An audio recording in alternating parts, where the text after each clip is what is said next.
Let us pray. Panginoon, lagi mo kaming ingatan. Lagi mo kaming protektahan. Lagi mo kaming ilayo sa mga taong walang alam gawin kundi ang manakit ng kapwa nila. Mag-isip ng masama sa kapwa nila. Patuloy nyo kaming i-guide sa tahimik na sitwasyon ng buhay.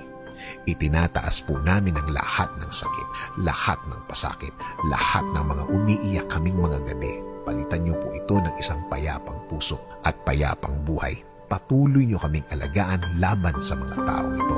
Alam namin na hindi ka natutulog at alam namin na alam mo ang lahat ng mga nangyari at mga nangyayari. Alam namin na makukuha ng mga taong ito ang kanilang dapat na kalagyan. Sa ngayon, sa iyo kami Lord huhugot ng lakas, kakapit at maniniwala na ang lahat ay maaayos, ang lahat ay magiging tama. Nangangako din kami Panginoon na mananatili kami